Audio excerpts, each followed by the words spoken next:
first to the high table the Apwbn, Association of Professional Women Builders of Nigeria.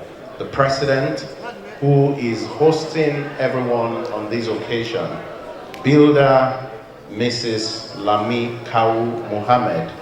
Please give her a round of applause as she makes her way to the high table. Please come. Also coming to the high table is the chairman, College of Fellows, Nigerian Institute of Building, Builder Mrs. Adebolanle Araba. Lest anyone thinks that the profession of building is all about women, it's my joy to bring up the President, Nigerian Institute of Building. He's not a woman, obviously. Builder Kenneth Nabwefe Nduka, fellow NILB, President NILB. You're welcome, sir. Thank you. The regulators of the profession of building, the Council of Registered Builders of Nigeria, we expect the chairman to come in at some point, and we will do the due honors when he's in with us. We have, as part of the dignitaries coming to the high table, a former chairman of the Council of Ahmadu Bello University, the CEO, Akimo's Associates, Architect Mohammed Dewu.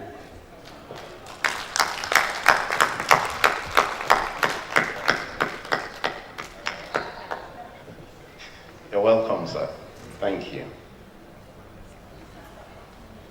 We have the representative of the Honorable Minister of State, Budget and Planning. He's also an architect, Architect Isa G. Halidu. Architect Halidu, representing the Honorable Minister of State. Thank you. Thank you, sir. You're welcome.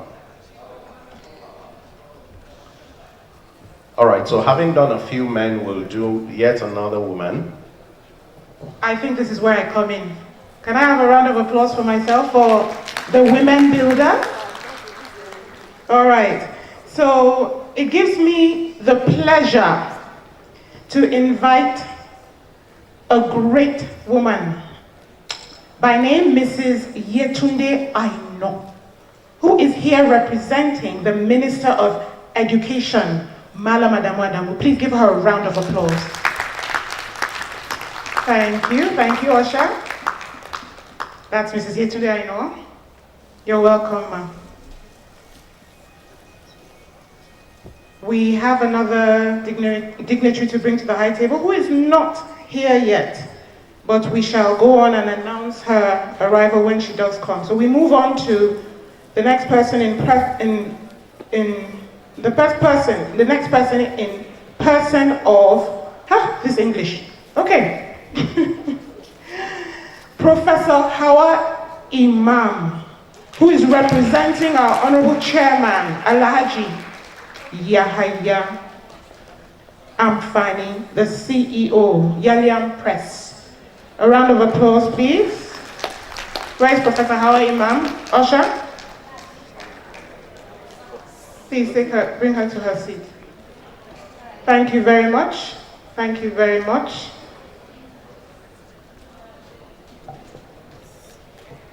Thank you, everyone. May I request, please, that you make your way to the front. The front seats is only this one and this one that have been reserved. So if you kindly make your way to a seat ahead of you, you would have done really very well.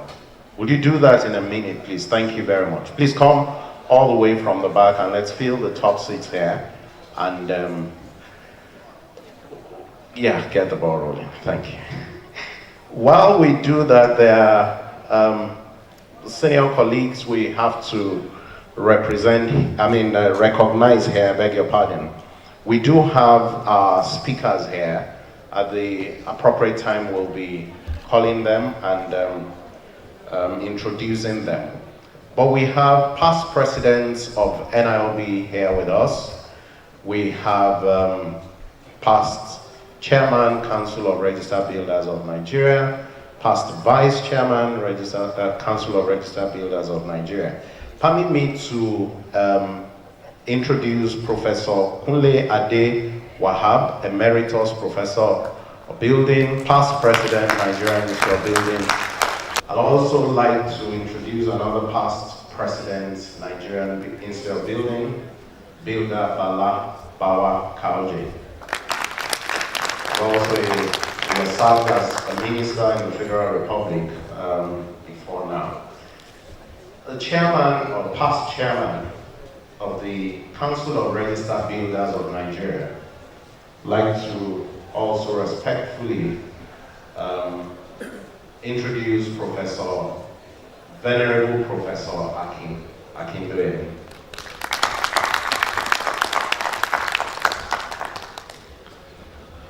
We also have a past vice chairman of Cobham here with us, Professor Martin Dada, Professor of Building, University of Lagos. We'll keep doing those recognitions as we go on. We're expecting the mother of the day, Her Excellency, the wife of the Governor of Bauchi State. When she comes in, we'll bring her straight up to the head table. However, we'll go on with the rest of the program. If you do have the program card, I think it's more a card than a sheet. The next thing will be the opening prayer, and we'll just adopt the convention of doing the second stanza of the national anthem as the opening prayer. If I request that we all please rise to our feet. So we'll do the second stanza as the opening prayer, and we'll do it all together. O God of creation, direct our noble cause, guide our leaders right, help our youth the truth to know, in love and honesty to grow, and living just and true, great lofty heights attain, to build a nation where peace and justice shall reign. Amen. So as we remain standing, we'll take the first stanza then of the national anthem.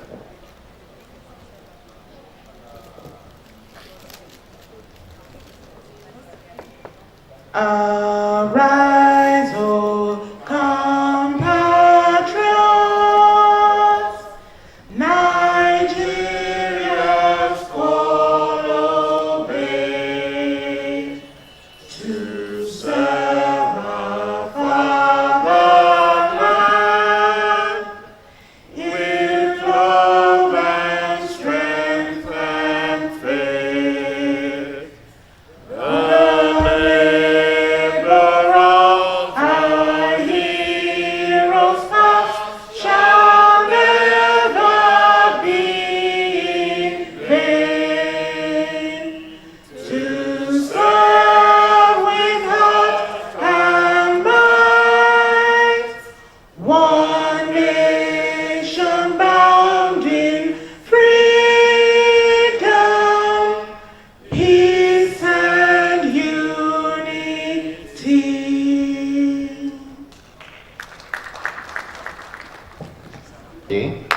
Barrister Aisha M.A. Abubakar.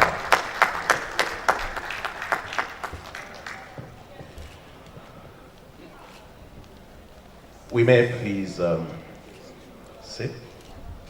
Thank you.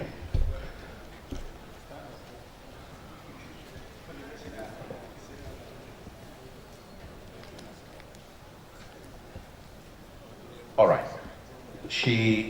Her Excellency is, on this occasion, the mother of the day. The President Apwbn herself, coming from that state, it's just fitting that Her Excellency would come and be the mother of the day on this occasion. We'd like to welcome you, ma'am.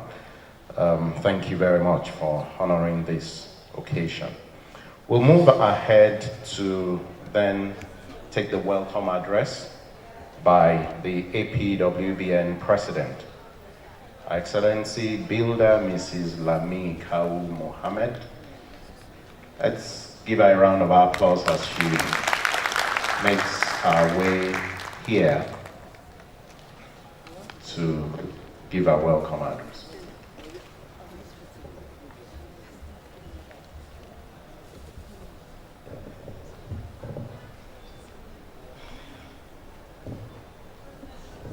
Your Excellency, Barrister Aisha Apwbn, the wife of the Executive Governor of Forty State, who is our Amaya of the day, the representatives of the Minister of Education, Budget and Planning. We are still expecting the representative of the host minister, the chairman of the occasion, Alhaji Yahya Amfani, ably represented by one of our 77 basic group, which I belong, Professor Hawa Imam, the president of Nigerian Institute of Building, President Ken Nduka, my presidents, and very, very senior colleagues, Professor Kunle Adewaha, Professor Akin Doyeni, the immediate former chairman of Council of Registered Leaders of Nigeria, past president and former minister Gilda Bala Bauhauje,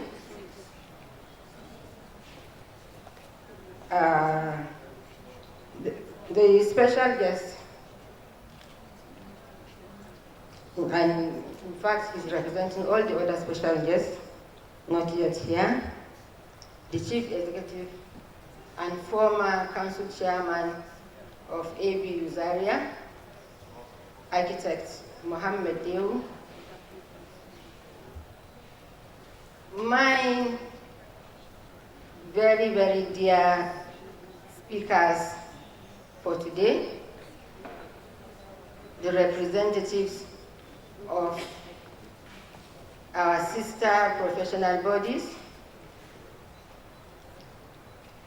the second keynote speaker, who happens to be the immediate past president of Nigerian Institute of Quantity Surveyors, Mrs. Mercy Iotia, the leader of the QS, Mrs. Ronke Oyelami, the surveyor leader, Madam Gertrude, the engineer leader, Madam Lola, and of course, no, not yet, the town planning leader, Madam Baba Lola, and of course, Madam Titi Versimo from, she just came in from Lagos, from England last week. In fact, I very appreciated that. Even though she got a very, very, very short notice, she's here today with us as the madam speaking for the building profession. My other great colleagues, ladies and gentlemen, I welcome you all to this August occasion. Sorry, I don't have my glasses, so I will just speak without reading my address. I welcome you very, very seriously, because honestly, today is a very, very great day for me, particularly, and of course, for all of us builders in this, because for a long time, we have been very worried that the building collapse has become, I don't know, if not for the fact that we always lose precious lives and sometimes even physical deformity for life, and both the government, the private developers, and all stakeholders lose quite a lot of money.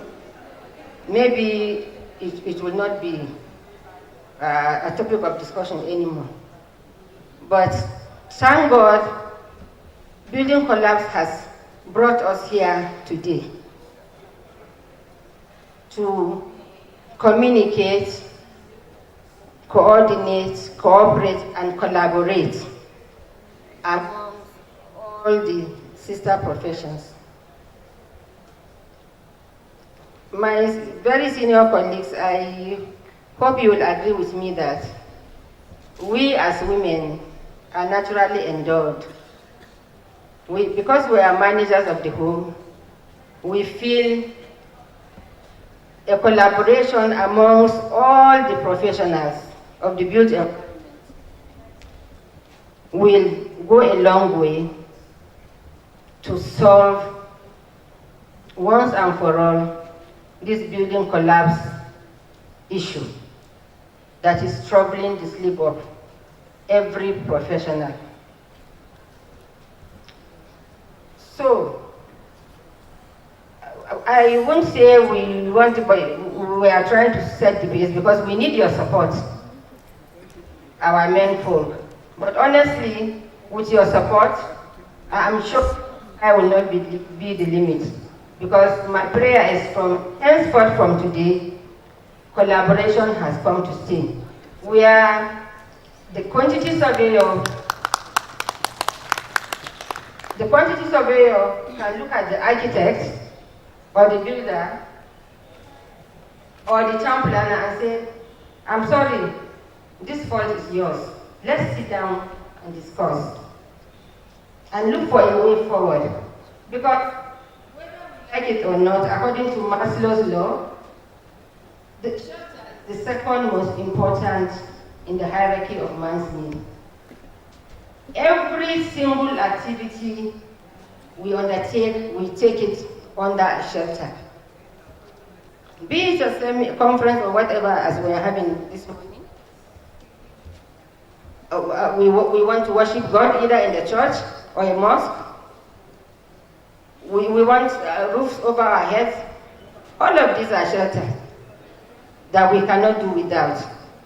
So I believe the building construction industry is an industry that no country can do without. So please, I'm requesting that we join hands. Because, for example, I have this problem of buildability.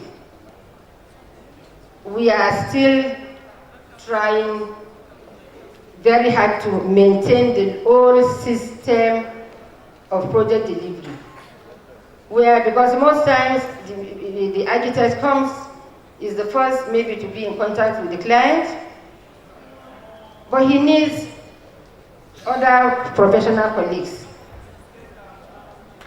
to be able to get things right. Sometimes the fantastic design might not be exactly working. There has to be some panel beatings here and there by other professional colleagues. So once more, I welcome you all. Please permit me, pardon me, I don't have my glasses, so I tried to just say something. You are welcome. Thank you very much. Now we will not waste much time. We know we've taken a lot of your time. We apologize sincerely again. We move on to our next item on the program. We would love to have a remark, chairman's remark by Professor Apwbn. Please give her a round of applause. Thank you very much. As she comes to the podium, please, a round of applause. Thank you, thank you. It gives me great pleasure to acknowledge that the professor is a female. You're welcome, and thank you.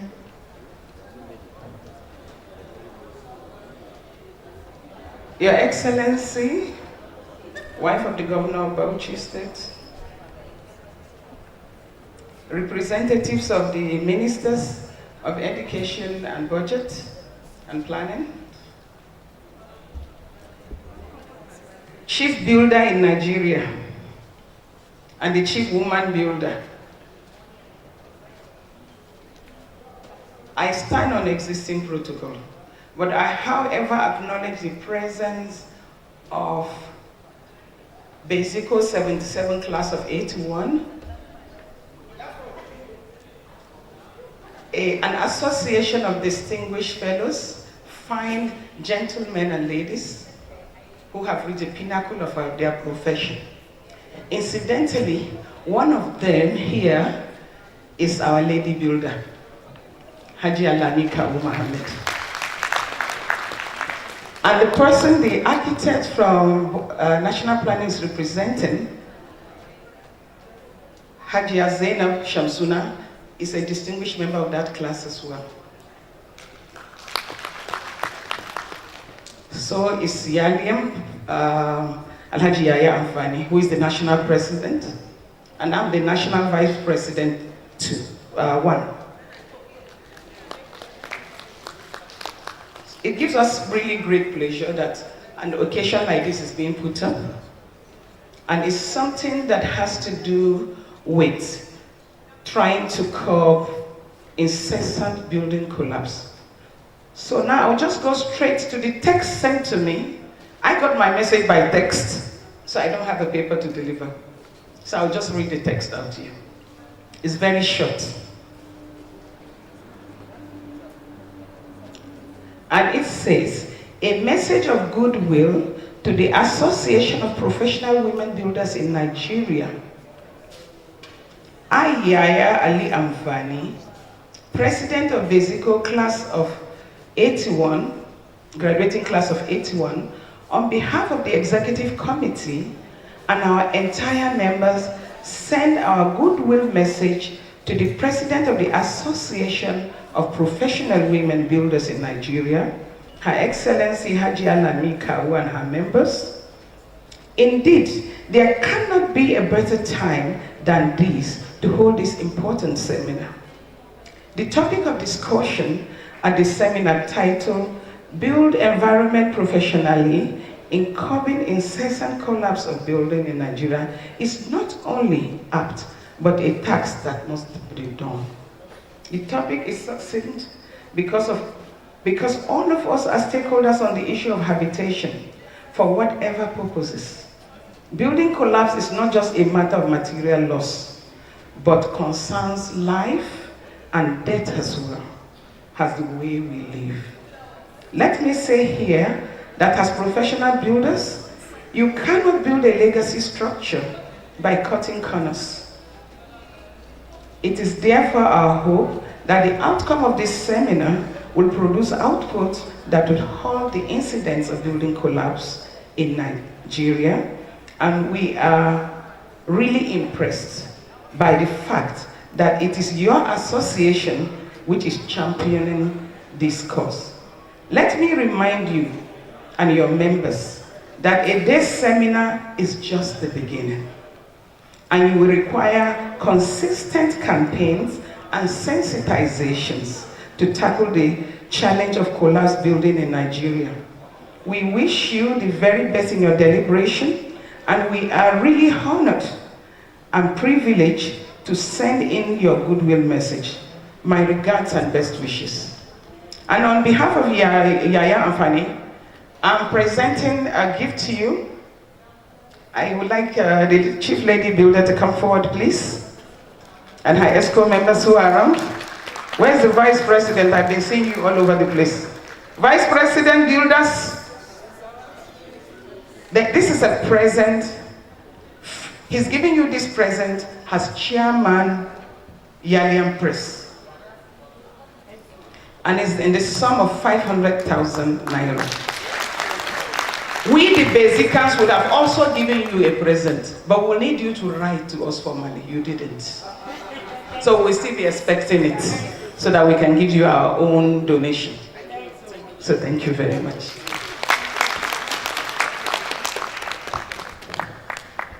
Thank you very much indeed, Professor Hawa Imam. I'm sure there will be the appropriate time to ask that you convey sincere appreciation to Laji Yaya Amfani. Meanwhile, if the letter that needs to be written is just a letter, I can help and I can deal with that right away so that the Basico 77 would not lose the steam at all. I like by the special instruction of the Apwbn president to recognize her classmates, the Basico 77. That's the class of School of Basic Studies, ABU Zaria. Collaboration among women professionals of the built environment to curb incessant building collapse in Nigeria. I hope you've noticed, as I have, that in recent times, competition is fading out for collaborative efforts. In my younger days, from the part of the country where I come, to be the Ebenezer Obey versus King Sunny Ade kind of rivalry. So one will sing a song, the next one will sing the one to reply. There used to be the Collington and Ila versus Barrister rivalry. But you see the younger singers who are coming up now, what do they always do? Somebody is singing and is featuring someone. So they collaborate rather than compete with one another. With united efforts, they can get things done better and they can make a better impact on society. So they need to collaborate, even among women professionals in the built environment, cannot be overemphasized. Just to make a mention of some of the paper presenters that we have here with us. We have Engineer Mrs. Adetono Omolola of the Apwbn, Association of Professional Women Engineers, of Gertrude Naja, member NIS of the Women in Surveying. You're welcome. Thank you very much indeed. We have the President, Female Architects of Nigeria, Architect Moradeke Okunriboye. You're welcome. As soon as I'm fed with information on some of the others, I'll be able to bring them up and recognize them appropriately. Meanwhile, there's going to be a little tweak on the program as you have it. We'd like to take the keynote address from the immediate past president of the NIQS. I've been trying to remember. It looks to me like she's the first female president of any of the seven professions. She's the second. Yes, but the first of QS. Oh yeah, the first of QS. The architects had a female before. All right, so the first of the QS profession. QS Consobel Mercy Iota, Mide past president, NIQS. Please come and give your keynote address. Thank you very much. I'm sure we can do a lot better than that.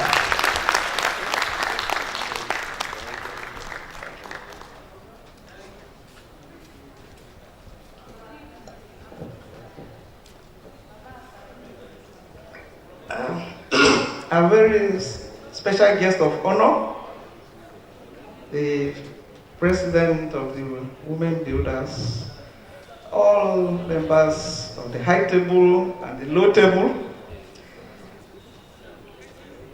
Please permit me to stand on the already established protocols.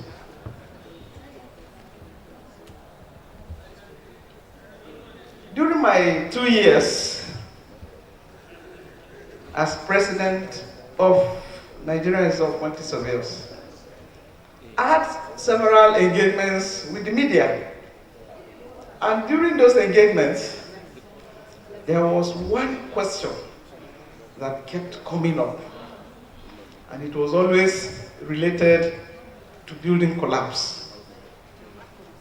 At the time, it was almost a weekly or bi-weekly occurrence. That was between 2016 and 2017, almost weekly basis. That resulted in the unfortunate loss of lives and properties. At first, I wondered what role the quantity surveyor had to play in the collapse of buildings.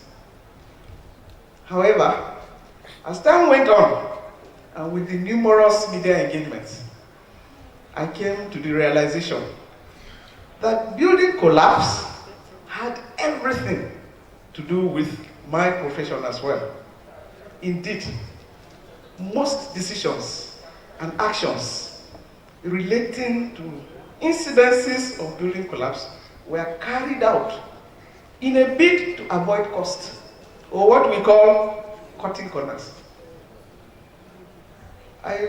Either you are avoiding cost of hiring professionals, or avoiding cost of buying quality materials, and so on and so forth, or lowering the cost of construction in order to maximize profits for developers. I recall 7 years ago, in Idomota area of Lagos, a 4-story building collapsed. 6 people died, 40 injured. A newlywed couple had just moved in the same day, and both of them lost their lives without enjoying their honeymoon or even married life together. Women and children were mostly affected, as they are usually the ones that remain at home during working hours. What a generational waste. The cost of building collapse then was established to be substandard building materials during construction and faulty designs. Fast forward to May 2017, last year, at the same Idomota area of Lagos, a 3-story building collapsed, burying 48 people alive, among which were 2 small children and a nursing mother. 1 week later, in Ilasamaja, a similar incident occurred where 14 occupants were rescued alive. But among them, a 6-month-old baby and her mother, who spent up to 5 hours in the debris before help came. We all must have been touched by the effects brought about by these very ugly incidences. Because whether they are our children, our grandchildren, our husbands, siblings, or people unknown to us, as women, we should be concerned, because everybody is born of a woman. It is the woman that suffers the pains of childbirth. And therefore, if there are actions within our own control as women that we can take to prevent such needless waste of lives and resources, it is worth pondering over. And I'm glad, and I want to commend the Nigerian Women Builders for organizing this year conference, because indeed this is what we should be pondering over.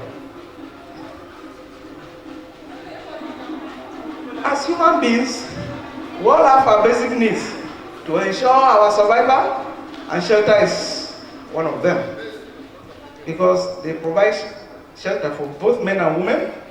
And a building is not just where a man or a woman lives, it is where a man or woman works, or earns a living, or raises a family, or makes her impact or contribution to the society. It becomes a home. And any threat to it, therefore, poses a great danger to life and to the continuous survival of a human being. Despite this awareness, the unending cases of building collapse, especially in major cities like Lagos, Abuja, Port Harcourt, has not received the deserved attention and actions to bring it to an end. So, what is building collapse? As this keynote address, I will be discussing the maybe listing causes of building collapse and their effects, and why this important topic, why we should pay attention to it and find immediate solutions to it, even as women. I want to share some statistics to show the trend over the past 40 years and the effects on individuals and the economy.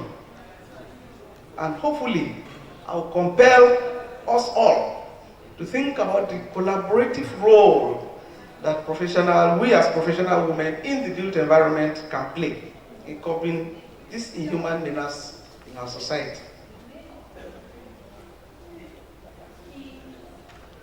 Building collapse has been traced to unsafe actions of parties involved in the building process. That is, clients, professionals, consultants, contractors, manufacturers, approving authorities, even the users, owners, suppliers.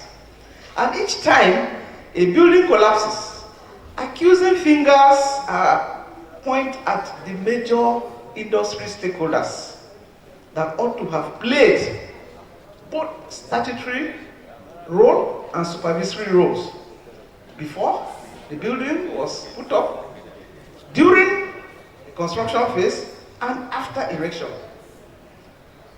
And these stakeholders include the structural engineers, the civil engineers, building contractors, valuers, architects, town planners, quantity surveyors, land surveyors, and developers. Each of the categories of stakeholders share a peculiar blame in any instance of building collapse, depending on the cause of the collapse. It is therefore no surprise that incessant building collapse has created very serious concern to all professionals in the built environment. According to Apwbn, the effect of which has brought a dent on the collective image of the Nigerian construction professional. However, we should note that the issue of collapse goes beyond just a factor.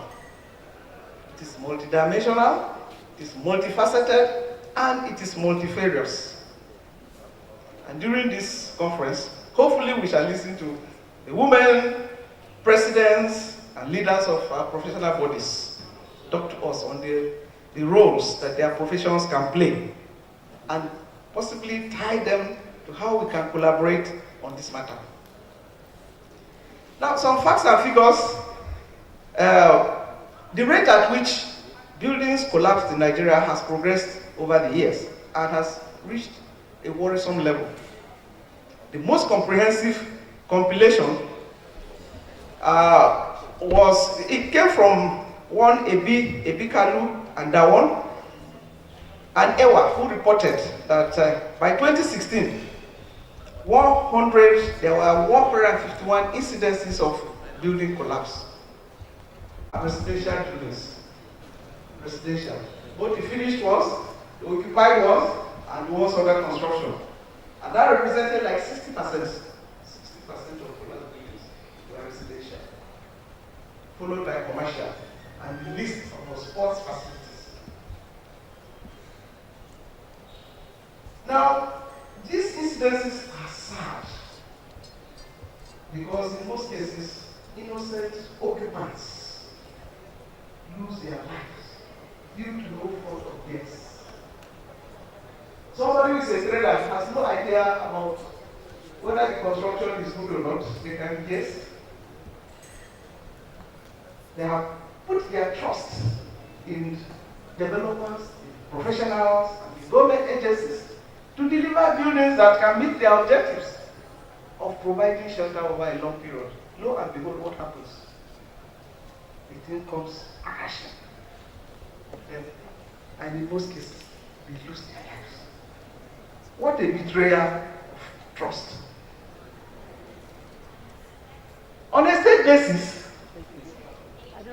most of the reported cases of collapse occurred in Lagos, and they represented like 54%. But the good news is that Lagos State and the Building Collapse Prevention Guild, this is a body that assists in identifying weak buildings and alerting government. They are taking measures to deal with this issue, and there has been a reduction in building collapse. I was reading that I think the Lagos State government set up a committee. They sealed up over 1,000 buildings in Lagos to check the integrity of the buildings. Now, I will just list out the major causes because I'm sure many people, the rest of my colleagues will talk about them. But to me, I categorize them as man-made and natural causes. And these man-made causes is mostly applicable in Nigeria and some few countries abroad. Faulty designs, faulty construction, non-possession of approved drawings, non-compliance with approved drawing designs, adoption of wrong foundation, poor workmanship, poor concrete, mixed ratio, use of substandard materials, lack of proper supervision, lack of qualified professionals to ensure quality, that is use of quacks, negligence of duty by professionals, ineffective monitoring mechanism, ineffective or non-enforcement of building codes and regulations, fire and bomb explosion. This is what is happening in the Northeast. Explosions, lack of maintenance culture, profit maximization by developers, supervision by building owners who have no technical know-how and competence, change of use by owners or occupants, lack of knowledge of the cost of the projects, or 1,000 people lost their lives between 1974 and 2016. This results, in some cases, it results into homelessness. Economic effects are your loss of property, and this problem is a problem because the entire savings of some people just go down the drain, and their dependents, their savings are wiped off when buildings collapse. What about loss of capital investment? Millions of naira. Somebody will invest millions, and then the money just collapses, and the person goes into bankruptcy. This has high economic implication to the nation's economy. Physical damage, temporary, permanent disabilities, and at times we don't even know what happens to them. Somebody broken leg, broken hands, we don't know. There's no report, no help. Sometimes the person is left on their own to cater for themselves for something that is not due to no fault of theirs. Psychological trauma for some. We don't have facilities to attend to people that have psychological traumas as a result of building collapse. And for us professionals, withdrawal of our practicing licenses. And the measures that we need to be looking at. These issues can be minimized or controlled if building owners pay the right price for engaging experts for the designs or costing supervision, and also if they are willing to pay the right price for high quality materials.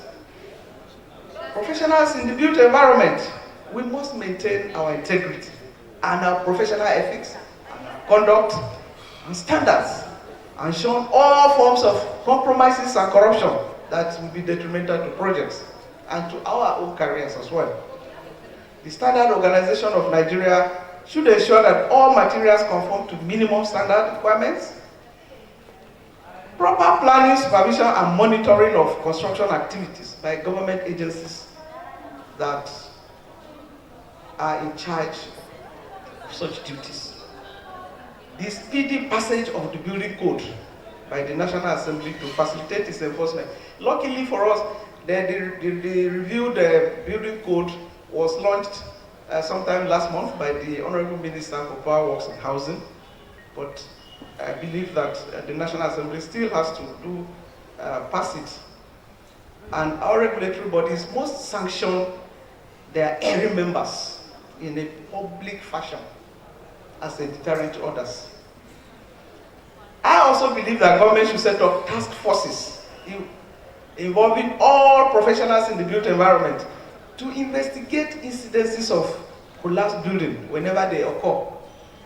And the results and the punishment meted out should be made public. It shouldn't be, it is reported when it happened. After that, we don't hear about it. Or they set up an investigative committee, and after that, we don't hear what happened. Building owners should also be penalized for not following due process in ensuring that they carry out the process to avoid building collapse. And this will also serve as a deterrent to our carefree developers in Nigeria.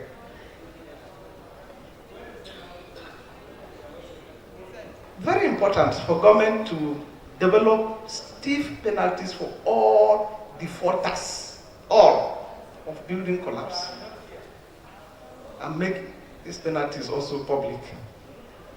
And lastly, our professional regulatory bodies should find ways to expose and get rid of quacks from the system, as the use of quacks in the building industry has contributed tremendously to building collapse in the country. Now, let me call for collaboration among women in the built environment to curb incessant building collapse.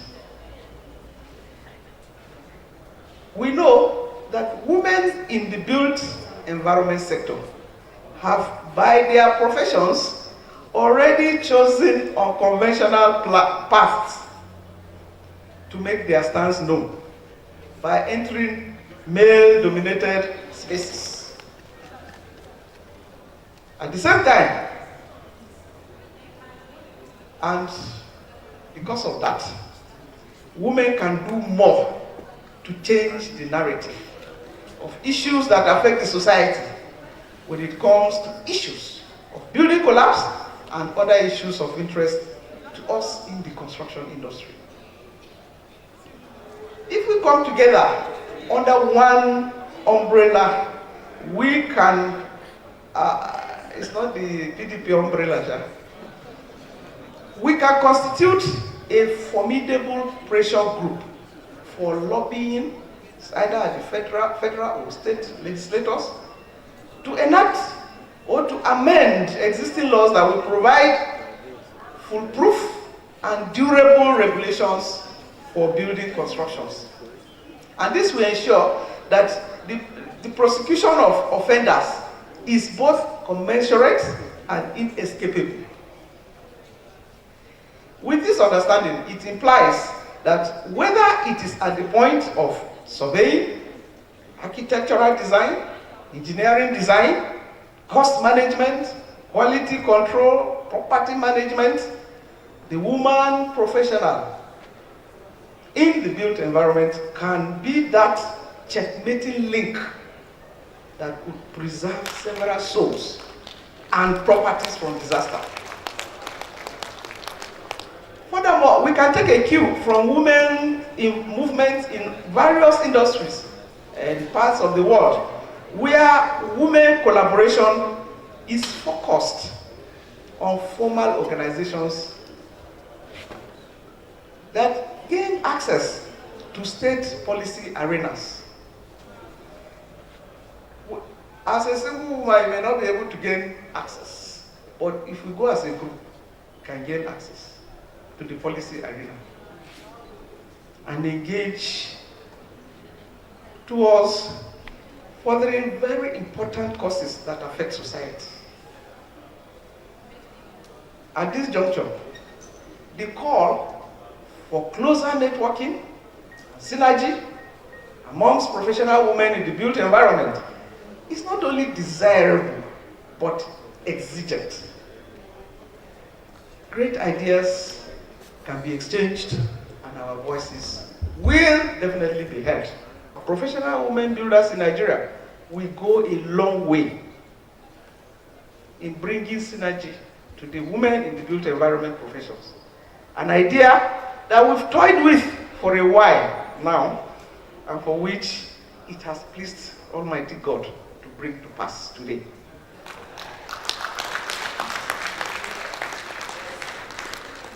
Let me conclude by saying that if the incessant incidences of building collapse continue unabated, and we fold our hands and do nothing, posterity may not exonerate us, failing to do something about it. We may not know any of the past victims, but tomorrow it could be our brothers, our sisters, our loved ones, or even ourselves, trapped in compromised or collapsed structures.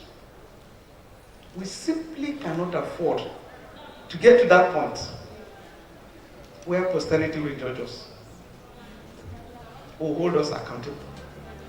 We can and should do something to organize and ensure that as women folk, we use this opportunity to mediate and confront the menace of collapsed buildings in Nigeria.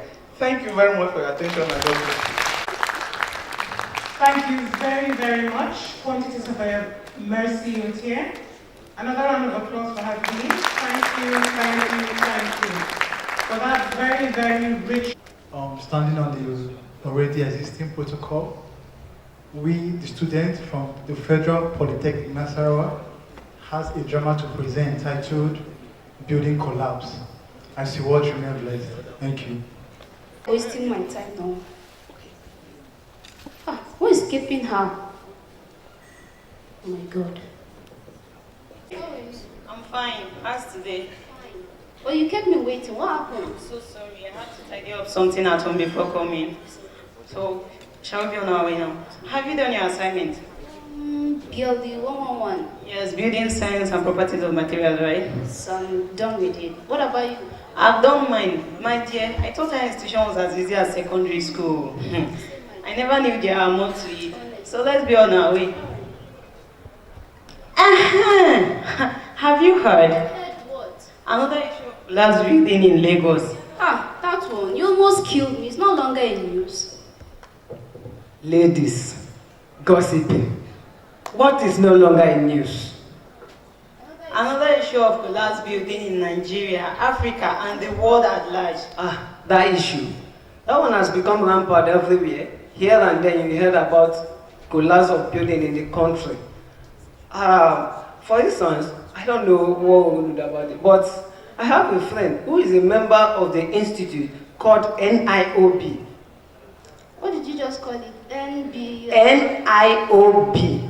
Nigerian Institute of Building. Wait a minute. Is there any institute regulating the building industry? Yes, there is a regulatory body regulating the institute called NIOB, Nigerian Institute of Building, regulating the building construction in the country. I have a friend who is a member of the institute. I think we should all go to him so that he can enlighten us more on what the institute is doing about that. I think that would be good, oh my dear. So I will gain more from there. Please, let's be on our way. Okay. My young man James, how are you doing? You are very welcome to my office. Thank you very much. And this time around, you didn't even come alone. You came with two beautiful ladies, and you know I'm looking for a wife. They are wife materials. Apart from being a wife material, they are also prospective builders. Seriously? Yes, they can build homes. Wow. Church, mosques, offices, schools, shopping malls. Wow, that means they can build my home. Wow, please sit down. I have to see them one-on-one after this meeting. Thank you, sir. Yes, so what do I owe this wonderful visit? Sir, the main reason why we are here is the issue of collapsed building in the country. That is why we come all the way from our schools so that we can enlighten us more on what the institute is doing about it, sir. So we really appreciate you. Thank you for the comment. That's not a problem, my young lady. Sir, thank you once again. You're welcome. Sir, I'm eager to know. In fact, we are eager to know what is your institute doing about the issue of collapsed building in Nigeria? It's truth that the issue of collapsed building in Nigeria is no longer a news that we hear here and there in our local environment, in our cities and everywhere. But if we look at the issue of collapsed building critically, it has not been linked to any professional builders. That is the issue we are having. But sir, what are we going to do? Is that how the Nigeria government and the Nigeria Building Institute are going to fold their arms? No, my dear, we are not folding our hands. Presently now, we are creating more awareness on how to educate clients to involve professionals in their building construction work, not just the building professionals like the architects, the quantity surveyors, the town planners, the builders. So with this, coupled with presently now we are still negotiating with the National Assembly so that the building code will be passed. So with this, the issue of collapsed building will be raised. Sir, did you say building code? No, I mean the National Building Code. Sir, please, if I may ask, what is National Building Code? Okay, I'll tell you more about the National Building Code. The National Building Code is set to minimize the standard of building in its pre-design stage, the design stage, the construction, and the post-construction stage of building. With this, coupled with the sensitization of clients involving professional builders, not just ordinary professional builders, but qualified professional builders in construction work, the issue of collapsed building will be minimized in the country. Sir, so with your explanation now, you are trying to tell me that there should be no involvement of quacks in the building industry. My great beautiful lady, are you still talking about quack? If you check, even our President Muhammadu Buhari, he is still fighting against corruption. Quack their corruption. That is where you see a quack that claims to be a builder, claims to be a quantity surveyor, claims to be an architect. Quack should be erased from every profession totally. There should be no use of quacks. But sir, we heard about the issue of environmental factors, such as Lagos State, which has a low soil bearing capacity. What do you think we should do about that, sir? You know, talking about Lagos State that has a low bearing capacity, that is why I said from the onset that in every building construction, there should be involvement of qualified professional builders. Because from the onset, before you start the erection of any building, you have to know the bearing capacity of the soil. When you know the bearing capacity of the soil, that is when you know the kind of foundation that will be placed on that soil. Like talking about foundation, we have different types of foundation, like the strip foundation, the pile foundation, the pad, and so on and so forth. So when you know the kind of foundation which you can put on this building, that is when you know the kind of building you will place. But some of these quacks, they don't really know the difference between the soil. They will just put anything on anything. That is why we've been having issue of collapse building here and there in the country. Sir, I must confess that I'm very, very excited now. Sir, with your explanations and assurance now, my dear sister and brothers, we should all wipe our tears because soonest this menace will surely die in natural death. That is, if the National Assembly will pass on the National Building Code. We hope and pray so. Amen. One more question, sir. What is it, my I dear? would love to be a professional builder, but Okay. how can I do that? Yes, that is a very good idea. If you want to become a professional builder, it's in stages. Right now you're a student, you start by being a student member. From being a student member, you be a technician to the stage of the licentiate. Then if you graduate with your HND, you become an associate. If you graduate with your BSc, you become a graduate. And that is under the non-professional grade. So moving up, you become, after your 3 years of commitment, you become a corporate member. Then after you've been a corporate member, so with more commitment, more dedication, attending the meetings, after 10 years, that's when you become a fellow. So with that, you become a professional member. So sir, Yes. in that case now, I think we should all be heading back to our schools now because we have lectures to meet up. Okay, that's very good. That's nice of you coming. You know, I said I am going to see one of these ladies before. Well, before you go, I want you to join us. Let's sing the Builders Anthem together. Okay, sir.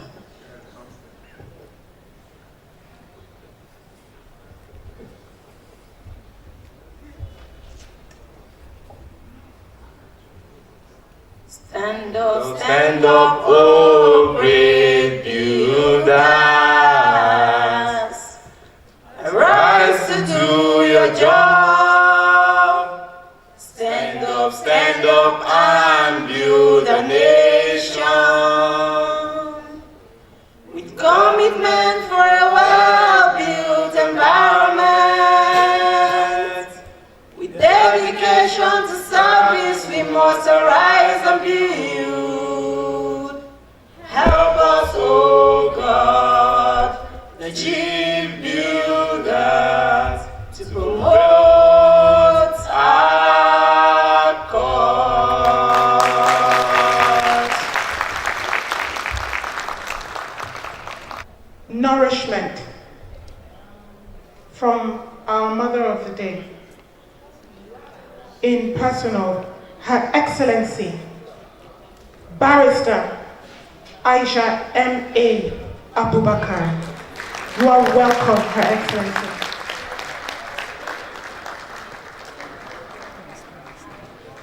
So that you can officially declare the event free.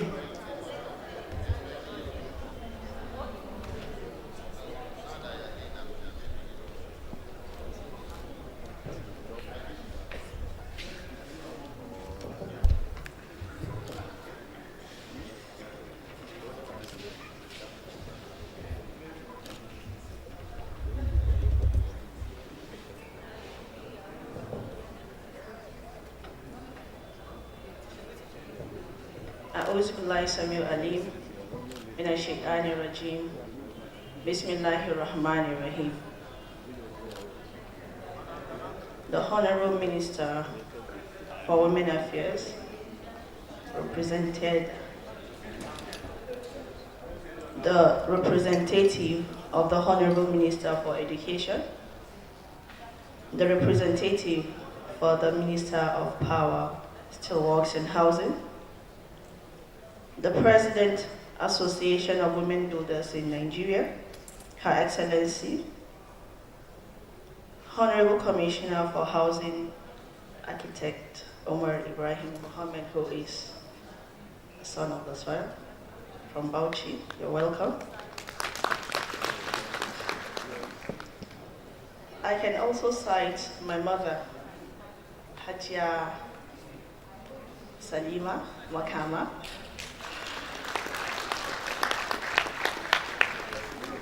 other invited guests, gentlemen of the press, security personnel, permit me to stand on the already existing protocol. Let me start by thanking Allah subhanahu wa ta'ala for giving us the wherewithal to be present here today. I am indeed overwhelmingly delighted and highly honored standing here before you, the professional women builders of Nigeria.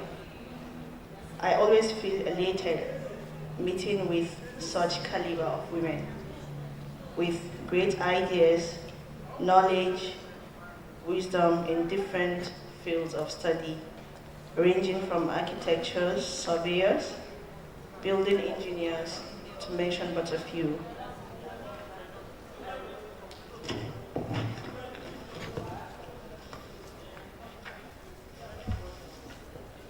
I must confess that as a lawyer, I know what it means or takes for a woman to become a professional in any field of study, especially builders, doctors, lawyers, to mention but a few.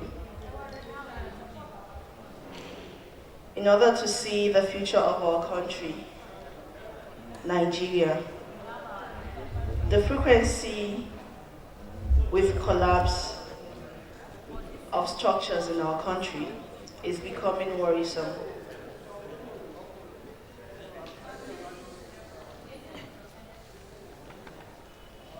We see buildings or structures collapsing every day and causing untimely death, physical deformities to both young and old, and most especially women and children.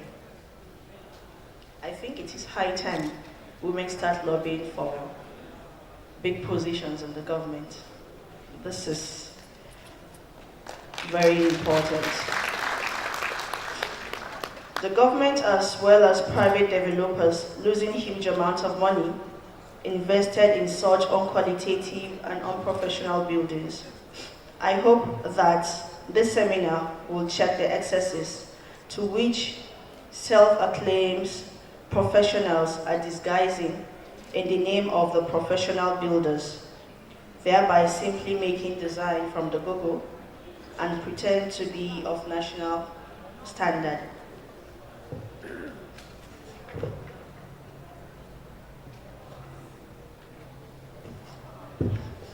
Without visiting the site to assess the environment and the environmental impact of whether the site can withstand the standard of such building design drawn from the Google. We must all wake up to checkmate the excesses these unprofessional builders, both legally and otherwise. I therefore urge all the 7 professionals of the building environment who are collaborating to seek ways and means of stopping this collapse, not to relent after this seminar, but to continue the struggle, for it is indeed very timely.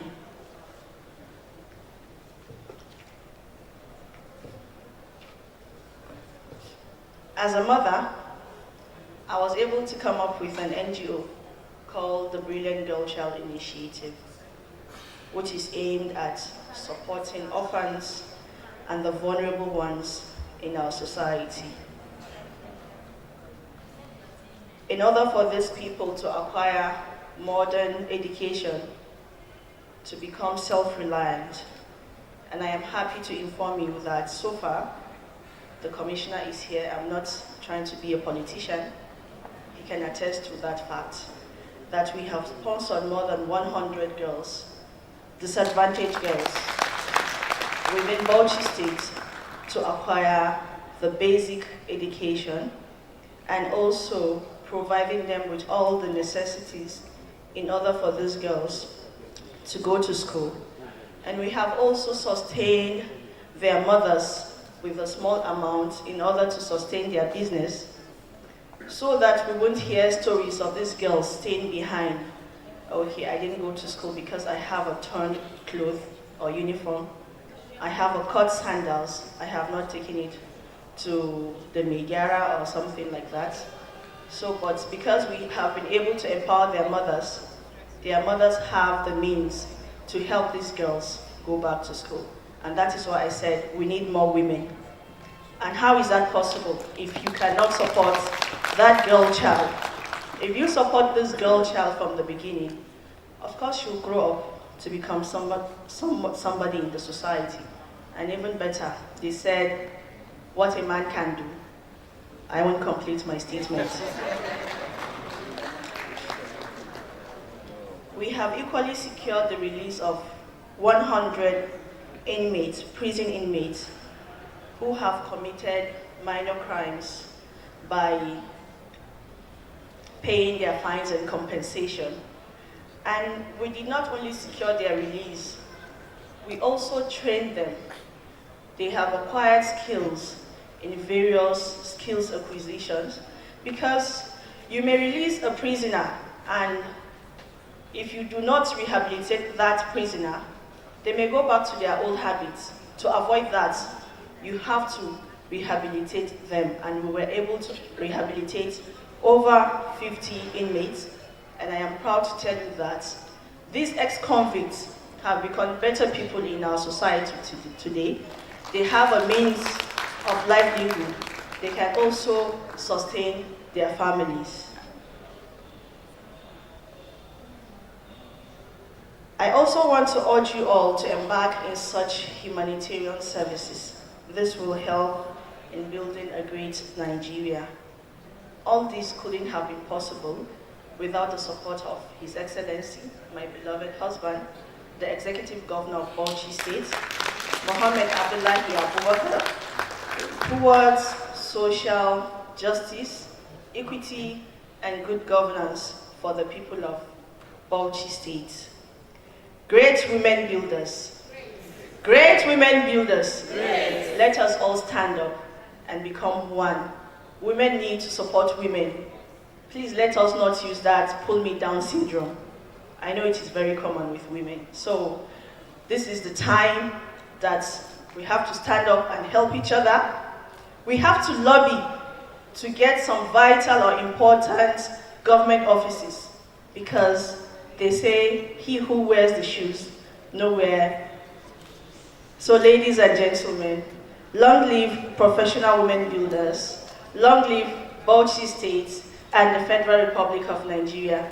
Assalamu alaikum wa rahmatullahi ta'ala wa barakatuh. Thank you very much indeed. We'd like to take a keynote address just before we take the tea break. The way the program is going to run, we'll take the keynote address from Professor Akindoyeni. We'll take a tea break, or maybe take one or two remarks after his address. Take a tea break, and then the distinguished professionals from the other professions will then come and speak into the issues that have been raised after the tea break, and then we'll pull the thoughts together and be able to come up with a position. Something the immediate past president of NIQ has said, which struck a chord in my heart, is the issue of not doing the silo mentality in dealing with issues relating to collapse, but rather pulling resources together. Let everybody get engaged with investigation, with the punishments, with whatever has to be done, so that we get away from this silo mindset where each person is doing their thing in their own space and the other person does not know what's going on. It's my privilege to now invite Professor Akindoyeni, past chairman, Common, Professor of Building, Professor of Consulting, fellow Nigerian Institute of Building, fellow Nigerian Institute of Consulting, a man of many parts, the past Vice Chancellor, the past DG National Institute of Policy and Strategic Studies, and a member of the National Institute. Thank you very much.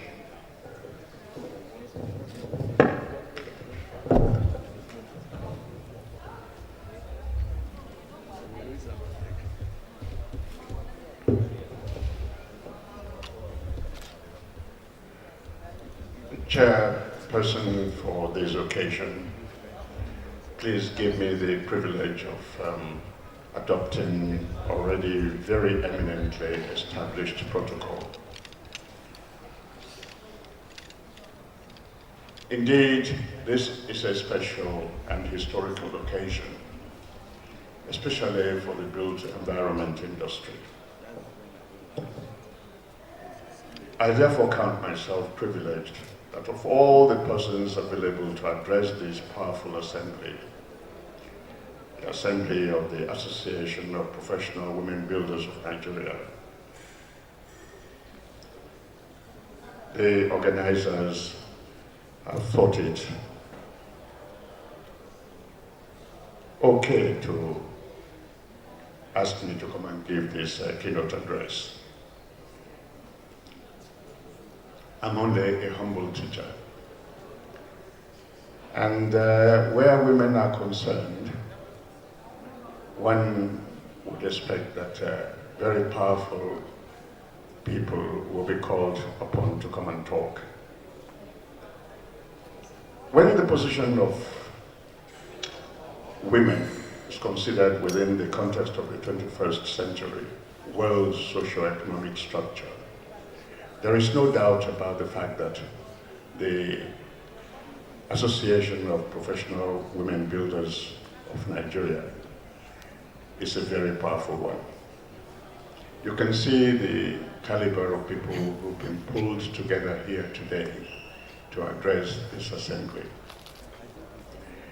Traditionally, the activity of building shelters has been conceived as the province of men. That this group of professionals had transcended the divide which had separated women from the activity and gone on to take leadership roles in that territory, has given credence to the sagacious statement that whatever a man can do, a woman can do it even better. That is not an original statement by me. It is one that is now accepted in a worldwide or global way. I tender my unreserved appreciation for the honor you have done to me, madam. I believe that the theme of your conference is most apt at this time of the growth and performance of Nigeria's environmental development industry. Perhaps a slight correction to the theme could be suggested, and I hope you will accept it. I think you should correct the theme to mean collaboration among women built environment professionals to scrap the incidents of building collapse in Nigeria. Not just to curb it, but to completely eradicate it. I believe that ultimate goal should be your target, and do not allow anything to stop you from achieving it. Let's talk about the human environment and construction industry. The second item on Maslow's hierarchy of human needs is shelter. Indeed, shelter in the form of buildings is required for every activity of mankind and stands at the core of mankind's environmental development. All other items of infrastructure is developed to interconnect all functional shelters, be it for residential purposes, for manufacturing, for commercial purposes, social activities, for health, recreation, or even for worship. Whatever infrastructure is built must be for the purpose of access, functionality, or comfort of the various types of shelter. Hence, building is at the center of all human development. But who makes buildings? The answer, as far as we are concerned, is the builder. And who is the builder? We have always made the mistake of thinking those who are professional builders are the only builders. Indeed, no individual profession should now be talking about being builder. Because nowadays the nature of building has changed quite dramatically. And the sooner we start to think in this direction, the better it will be for the industry in this country.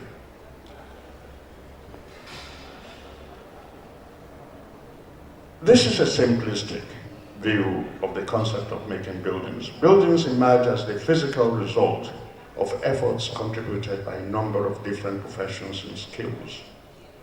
As far back as 2008, looking critically at the process, Akindoye depicted that the following expertise and skills contribute to the eventual and overall making of the human environment, at the center of which stands the building. We'll start looking at what they do and what they call them. The identification and description of land for development by land surveyors. Design of integrated human settlement and layout by town planners. The conceptual arrangement of spaces and form and the choice of materials and components with an eye to beauty by architects. Design of road network and communication terminals by highway engineers. Site works and major earth-moving activities by civil engineers.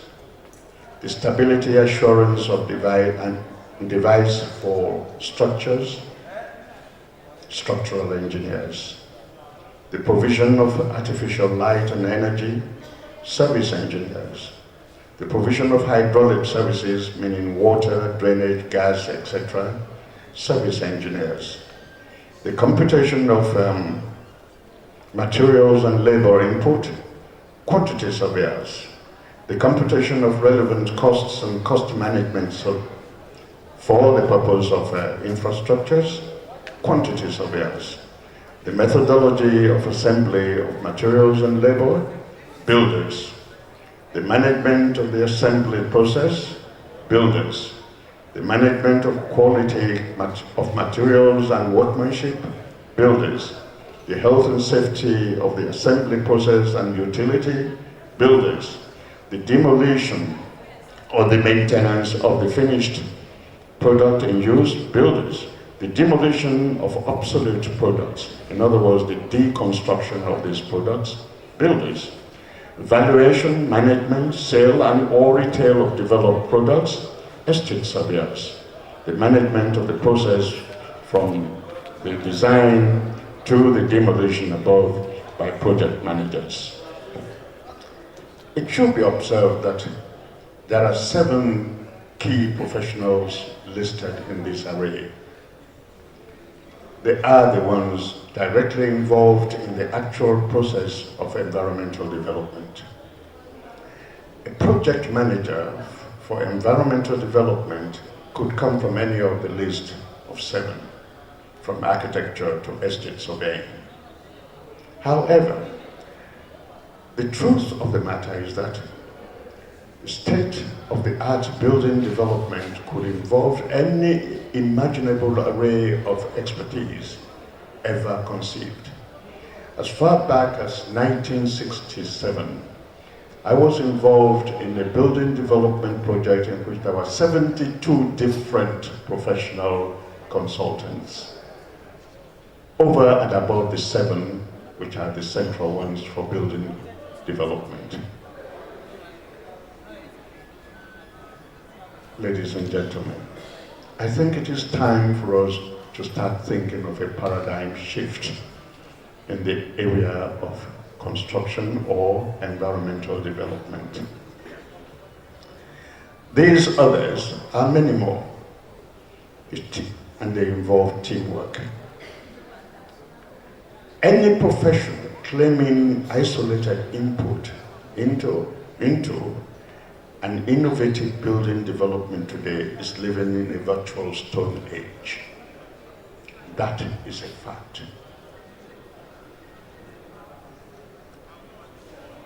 The watchword in modern times is professional cooperation or collaboration, teamwork.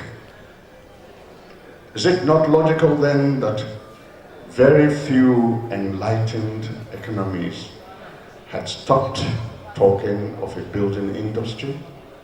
People now talk and refer to an environmental development industry.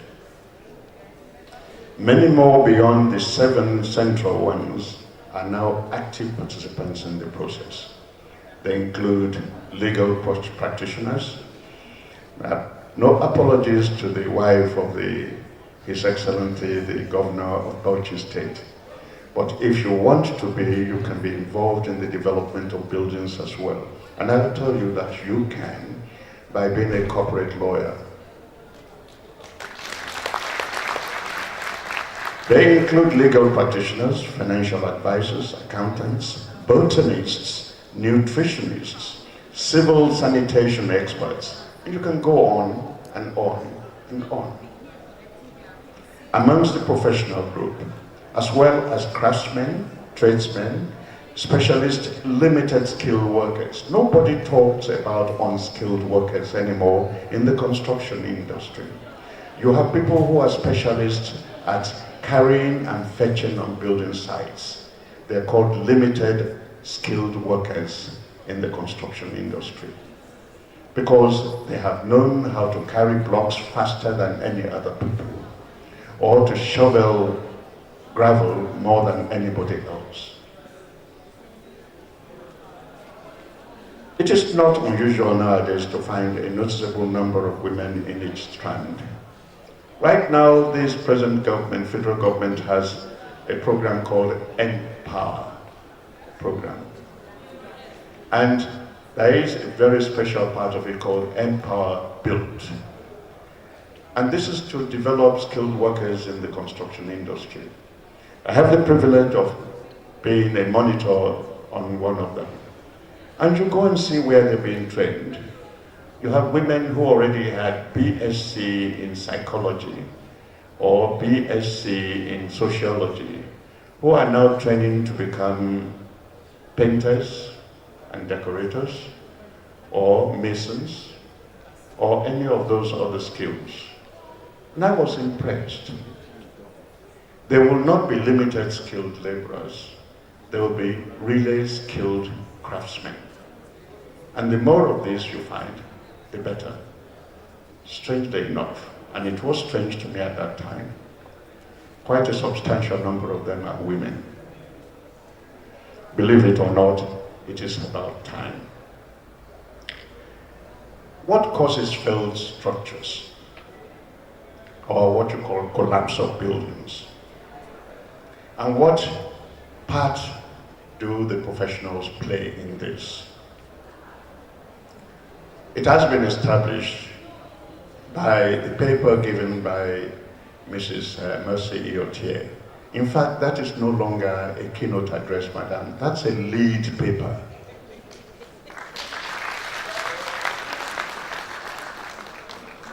Nigeria has had an undesirable number of collapse of buildings, particularly over the last 30 years.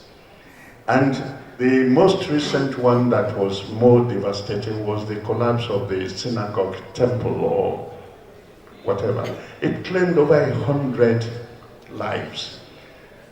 I shouldn't say fortunately, but so it is. Most of them were from South Africa, but they were lives all the same. And it was a blot on the industry in this country. But we have not been able to stave or to shorten or retard the frequency of such disasters. In 2006, we thought the approval of the first edition of the National Building Code will lead to a noticeable reduction of this blight in the record of the industry. Being a code, however, it stands only if it is observed in practice. It is not a law. A code cannot be a law, and let me explain this. This is a mistake that's being made even by those who are in the built environment industry. A code is a mode of practice of a technology. If you make it into a law, then you have to go back to Parliament to have it amended. Whereas technology is dynamic in its growth. And because of this, codes of practice of any technology requires dynamic revisal and dynamic review so as to make it up to date and make it state of the art. However, you make a law to enforce the code. Let us go on from there. The code stands only if it is observed in practice. It is not a law.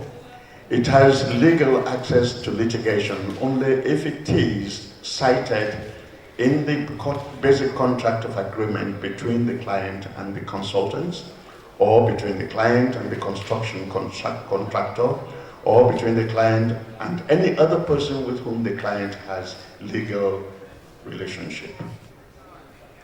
It invariably does not in this country as of now. We suggest that it should be. That in any building construction contract, there should be a clause that says all that is done must be according to the National Building Code. That way, the client or any other person who's been injured as a result of it will have a claim, either in damages or whatever. As it is now, nobody has. Not even a claim against the lives lost. The only other avenue would be through a statute enforcing the observance with stipulated sanctions and indicative penalties for contravention. This would have been most desirable if the National Assembly of this country had faced up to their responsibilities. 3 attempts have been made to achieve this without success. We even went as far as the second reading and a public hearing at the last attempt. Mrs. Iyotie was there, she presented a paper.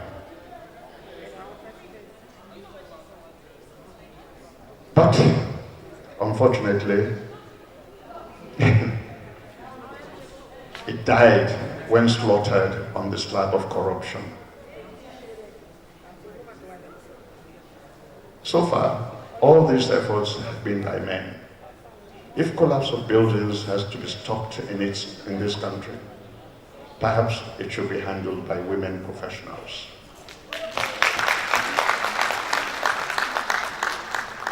They always have a way of succeeding where their men folk have failed.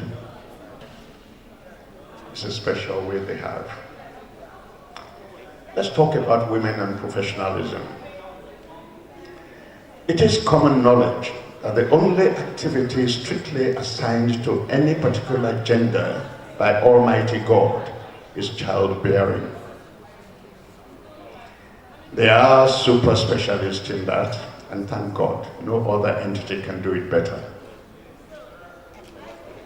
It is no surprise, therefore, that women are doing great things in the cross-section of professionalism, from national leadership to racing car driving.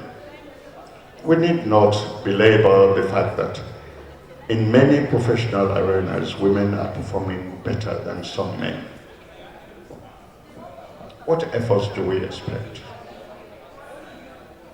Efforts at professional cooperation is now very, very essential to the development of this industry, not only in curbing or eradicating building collapse, but in the era of building dramatic, innovative buildings. Regrettably, efforts at professional cooperation in Nigeria have been purely on paper and in verbiage at meetings. The Association of Professional Bodies of Nigeria, Apwbn, has been in existence for several decades now. This august platform for cooperation amongst the professionals would appear to be the most powerful to achieve whatever the professionals would want for the improvement in any economic sector. Misfortunately, the body has scored less than pass in my own assessment. That does not mean that they haven't passed in other ways. To pass, there is need for that body to strike a paradigm shift in its goals. It is not certain how many women professionals are represented on that body.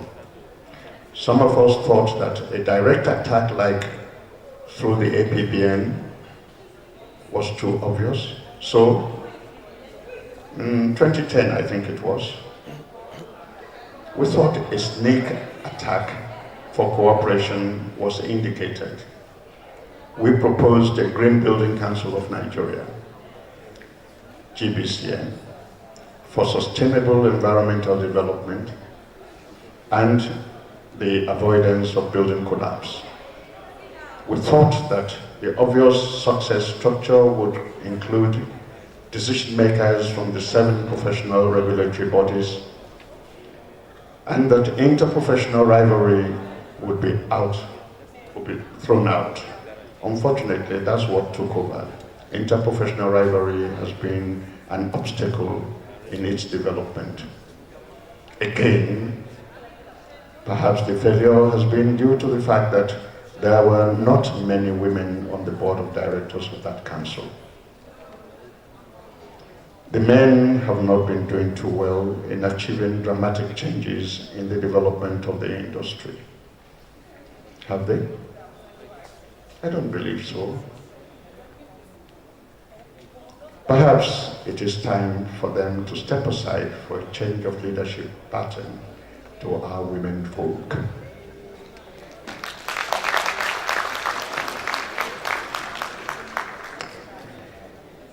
There is a challenge here for professional women, especially the professional women builders in Nigeria.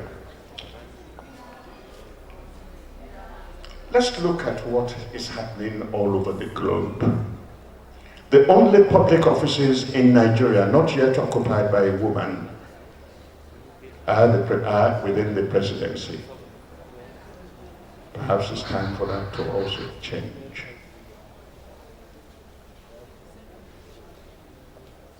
And perhaps that is why we are in such a mess as a nation. One recalls the striking efforts made by women leaders in countries like Israel, the United Kingdom, Germany, India, Sri Lanka, and Liberia. One also observes the number of women who have been the recipients of the Nobel Prize in many disciplines. I do not believe that women builders in Nigeria, in fact, women professionals in Nigeria, are less endowed with innovative ideas and courage than any of those other women all over the globe. In fact, I think Nigerian women are more innovative.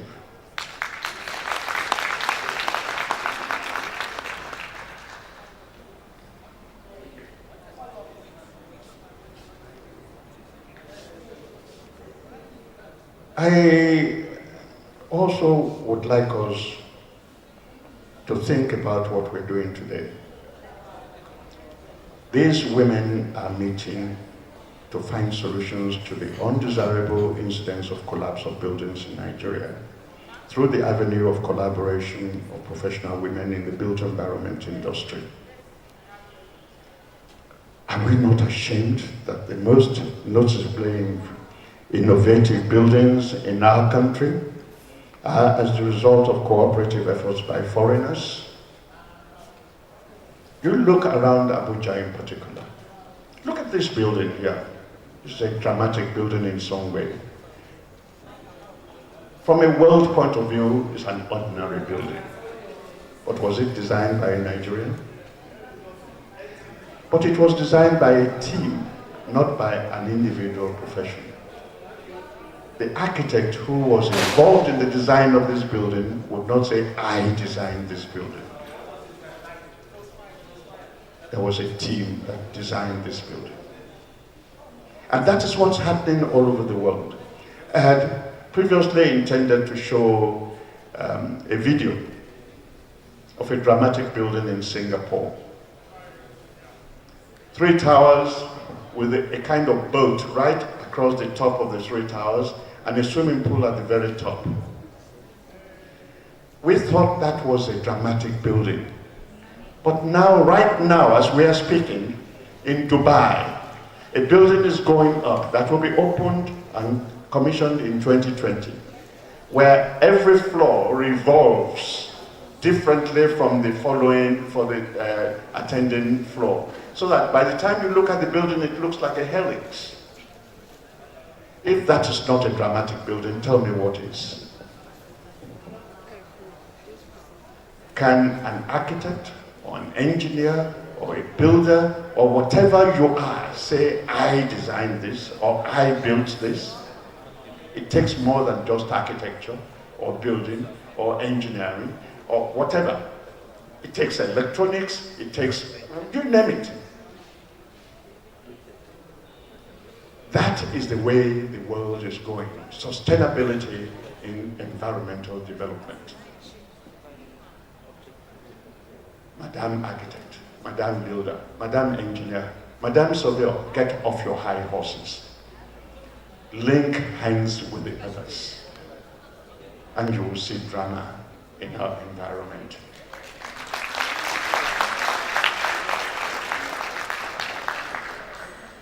Right here, you name it, we are still quarreling amongst ourselves. If it doesn't stop soon, Nigeria will be like the cave area on this globe. Is that what we want? Not only will we be like a cave area, the caves will be collapsing too around our ears. If we men cannot do it, who should do it then? Our women can do it, because I know they are innovative enough, they are resourceful enough, and they have the connections it takes to be able to do it. That's your challenge. I'm challenging you to make the achievement of this goal but a first rung in the ladder of development, total professional cooperation in the industry, such that significant structures could be designed and built in Nigeria by Nigerians for Nigerians, just like, if not better than, is happening in Singapore, Dubai, or any other place. There is no doubt that you can achieve whatever you put your fertile minds to perform. Do not allow any negative thoughts or conditions to obstruct your goals. I wish you women professionals begin to speak into both his presentation as well as the one we had earlier. We'll have other perspectives coming that would form a big picture that we can take away from here. Just before we go for tea, even though it's nearer lunch time than tea time, permit me to invite the representatives of the two honorable ministers to make a few remarks that they want to make on this occasion. I'd like to begin by inviting Architect Isa G. Halidu, representing the Minister of State, Budget and Planning. Architect Halidu, please.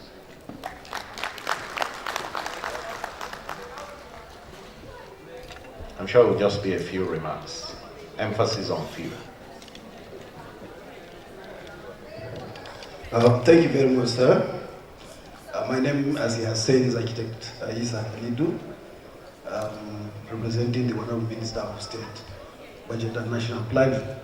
Actually, she would have wanted to come to attend this auspicious occasion, but unfortunately, she had to travel on an official assignment outside Abuja. So she had requested me, as an architect and also Director of Infrastructure, to come and represent her. No other person can represent her in this type of gathering more correctly. Just to say that since we started discussions this morning, we've been talking about collaboration. The Ministry of Budget and National Planning is actually the ministry where national plans are made. And that is where everything starts. It's from the planning that you go into the architects, the engineers, everybody, you know. And just to tell this very erudite occasion that we designed collaboratively with all other professions, the National Integrated Infrastructure Master Plan for Nigeria, and is a holistic blueprint for infrastructure development in the country. Now, when we're doing that, everybody was invited. All the 7 members of the professional bodies in the environment were represented, especially builders. And I also want to draw your attention that the collaboration between the national planning and the professional bodies is a continuous thing. I remember Mrs. Iwote on several occasions invited, came to us, paid courtesy call on the minister, and then showed the interest to collaborate with us. I also remember the president of the Nigerian Bar Association also came with his team, Laj Mahmoud, paid courtesy call, and so we collaborate with professionals, all the professionals for national plan. I want to thank organizers this occasion, but first actually I will have started by following the protocol by recognizing the mother of the day, the wife of the governor of Bauchi State, and the president of the Institute of Women Builders in Nigeria, Mrs. Lami, and my president of Women Architects in Nigeria, Mrs. Mo. You're welcome. And so I want to just draw the attention of these professional bodies that everybody's gathered here. It's not just builders, it's everybody that I want us to put heads together to make plans. Plan for this country, plan for future. So it's from the plan that everything now follows. Thank you very much. All protocol duly observed. Good afternoon, our fathers and mamas in the building industry. My name is Yetunde Aidon. I read building too. And when this invitation came, I'm to come and represent my honorable minister, Malam Adamu. The ministry is doing a great job concerning technicians generally in Nigeria. Because we cannot do as just a builder and just get a perfect thing that we really want. Like the ministry has organized is this, what is obtained abroad, like national qualification framework, that you get certified in every skill, be skilled in every stage of your. Not that just red building and just building alone, no. Like if it is plastering, you be skilled there. Rendering, be skilled there. So that is what the ministry is doing to make sure there's real professionalism in the industry. And we also train and retrain our teachers, that is technical teachers, so that you have more professionals. Because if you don't train our teachers properly, then we are getting it all wrong. And the Honorable Minister too has approved that we formulate a policy in technical education, which is ongoing presently now at Nikon Luxury. And under this, inside this policy, we have all the professionals. And during the process of this formulation, I told my boss that let us include all the professional body. That's, I first mentioned COBON, NIOB, and the rest. You now say, what is COBON? And now explain to her that if you don't involve all this professional body, all this policy might not make any meaning. That we need to educate people right from the scratch. That is from maybe primary school, secondary school, and at all level. That's where you can now get everything right in the country. I think I feel honored and enlightened by this, by being in this program. And I will deliver any message sent to me to the Honorable Minister of Education. Thank you. In this country, by the laws of the Federal Republic of Nigeria, is this. You are a student. If you belong to in architecture or any of those, it's good to join the student body of that institute, either architecture students, whatever. But you register as a student member of the Nigerian Institute of Architects. If you are a builder, if you are studying building, you register as a student member of the Nigerian Institute of Building. The day you graduate, if you are doing HND, you got it right up to HND, but you started to miss your way after that in telling your friend. You go to the Nigerian Institute of Building, and they'll give you a level, either as a technical member or whatever it is, or associate member. You get your degree, and the day you get your degree, they'll register you as a graduate member of that institute. Then you do your pupillage. In those days, they used to call us pupil builders, or pupil quantity surveyors, or pupil engineers, or pupil architects. You do your pupillage, you fill your logbook, and then you go for corporate membership examination.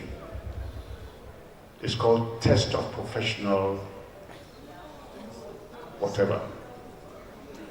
When you pass that, you become a corporate member of the institute, either MNIOB or MNIA or whatever it is, or MNSE.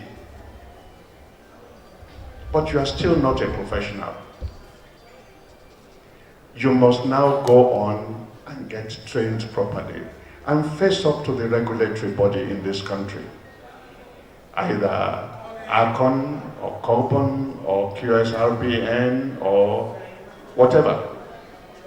And they'll test you. Some just give you an oral examination. Others make you write written examinations as well as an interview. And then you get registered. The law of the Federal Republic of Nigeria then says that is when you are a professional. Until that time, you are not. Do you get that straight? Do you get it straight? Now, I challenge every single one who has a bachelor's degree in any profession here who is not registered. You are a quack if you are practicing.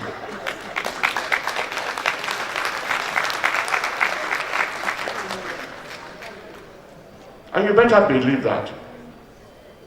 Fortunately for us, for most of the buildings that have collapsed in this country, there has been only about 1 or 2 events in which there's been a professional involved, either a professional engineer or whatever. Fortunately for the builders, there's never been a single professional builder involved. And I don't believe that any of them has had a professional quantity surveyor involved. I am a quantity surveyor, so I know what I'm talking about. That's my past president sitting down there. And I think the only case in which there's been a professional engineer involved, he didn't have a current license.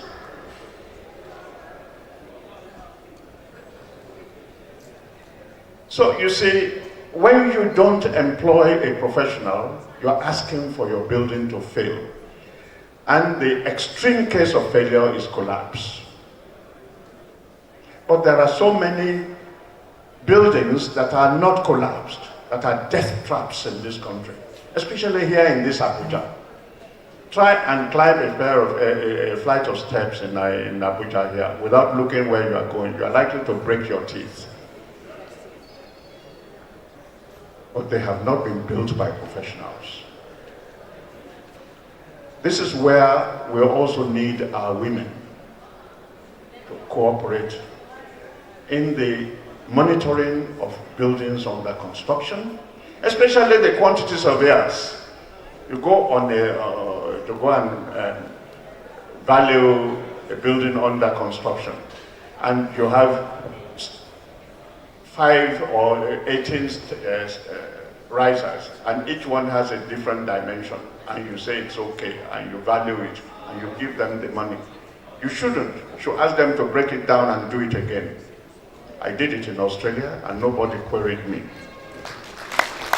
Those who are registered for the conference will then proceed to the registration table, where they'll be handed competencies to partake of tea as appropriate. So it's tea time. Let's take a little moment, stretch our legs, say hi to someone. We should be done in 15 minutes. 15. No, if you don't do those hands together well enough, I won't release the microphone to you. Thank you very much.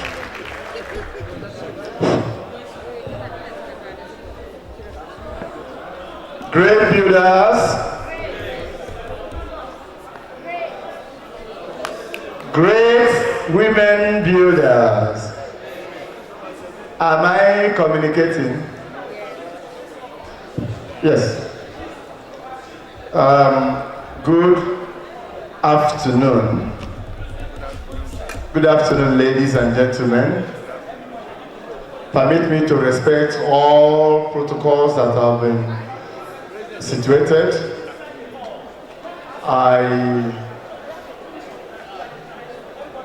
On behalf of the National Council of Nigerian Institute of Building, welcome each and every one of you here seated for this August initiative by women builders to excite collaborations among professionals, female professionals in the built environment. The issues to be discussed are issues, I must tell you all, that has been engaging the minds of the leaders in the built environment. You know, men are always the head, but women are the neck that turns the head in the direction it wants to go. And you can see by this initiative, the women members of Nigerian Institute of Building has once again decided to turn the neck of Nigerian Institute of Building to the directions they want them to be seeing. And in that regard, I must not fail to say that this is a very bold initiative, and therefore demands that each and every one of us should appreciate actually the intention behind this initiative. And what is the intention? The intention is to excite the design, the development and delivery of safe, socially stable, need-satisfying buildings for the use of humanity. And I will pray and believe that the opportunity of the discussion that will follow soonest will put in place the desideratum that each and every one of us look forward to. Prof would say that it is not to call building collapse, but it is to do what? What did he say we should do about building collapse? We should scrap it.